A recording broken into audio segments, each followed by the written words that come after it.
Afternoon, Max Brantley with the Arkansas Times on Tuesday, January 20th. News headlines. Well, the legislature's back in session. Happily, they're moving into things slowly. They even put off that bill by Kim Hendren to require everybody to take cursive writing in elementary school. Asa Hutchinson's talking about the budget this afternoon, but mostly in general terms. He's waiting until next Tuesday to release budget specifics. He can't very well do that until he has his major policy speech Thursday on health care, in which he says what he plans to do about the private option Medicaid expansion and the money it brings to Arkansas. Elsewhere, more interesting news, a really bad day, I think, for Mike Huckabee, our former governor and would-be presidential contender in 2016. You know, Jon Stewart has had him on the Daily Show quite a bit over the years and seems to like him and has been warm toward him. I think Jon Stewart and Stephen Colbert have been somewhat taken for a ride by Huck's shtick. But in any event, last night he pounded Huckabee for the things he said about Beyonce and also for the attitude that Mike Huckabee has toward the East Coast versus the center of the country, flyover country, which he somehow thinks has a higher degree of understanding of things than the elites on the East Coast. Of course, Mike Huckabee lives in Florida. Is that flyover country?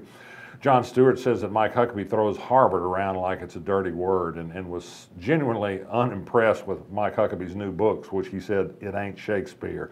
I'd say that's about true. More damaging to Huckabee, I think, was a good story in Mother Jones about how Mike Huckabee's PAC, which nominally was created to help other candidates get elected, has actually sent $400,000 into the pockets of Mike Huckabee's family, very little into the help of other people's candidacies, while Mike Huckabee charges other candidates for speaking and for high private plane travel and that sort of thing. Mike Huckabee is kind of showing his colors. You're getting some indication the media might not give him the same free ride they gave him in 2008. Let's hope so. News out of the U.S. Supreme Court today affected Arkansas. The Supreme Court said in a unanimous decision that the Arkansas Department of Correction had demonstrated no good reason why it banned beards for all inmates, particularly for a Muslim who said it should be allowed under his religious freedom to grow a very short beard. The Supreme Court agreed. More news today from the Supreme Court on the issue of electing judges. It looks like we're heading to another Supreme Court split, liberals versus conservatives, on these state rules, including in Arkansas, that say judges may not directly solicit campaign contributions. Anthony Kennedy may again be the swing vote. We know that in Arkansas that rule doesn't necessarily keep bad things out of judicial politics, and I'd urge everybody to go to our blog and read Ernie Dumas's great historical column this week that shows the roots of how nursing homes have become such a central player in judicial elections, and the amount of money at issue. It goes back to about 2000 and Mike Huckabee, the three Mikes, he says, Mike Huckabee, Mike Morton, the nursing home owner, and Mike Maggio, the dishonored defrocked judge. It's good reading. Speaking of ethics, Tim Griffin, the new lieutenant governor, announced this week that he's going to work for a Washington, D.C. political consulting firm that also has a lobbying arm. He won't technically be a lobbyist. He can't be under federal rules after leaving Congress.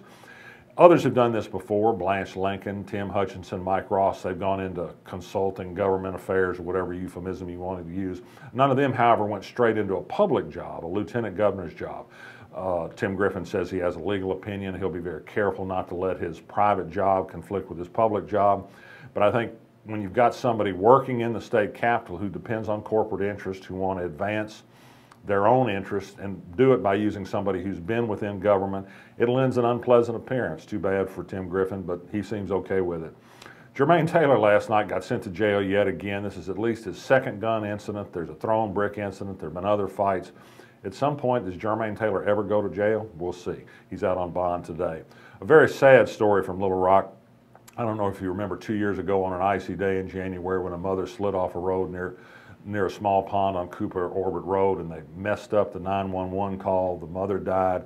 The child was rescued an hour and 10 minutes after the first call, but was left seriously disabled.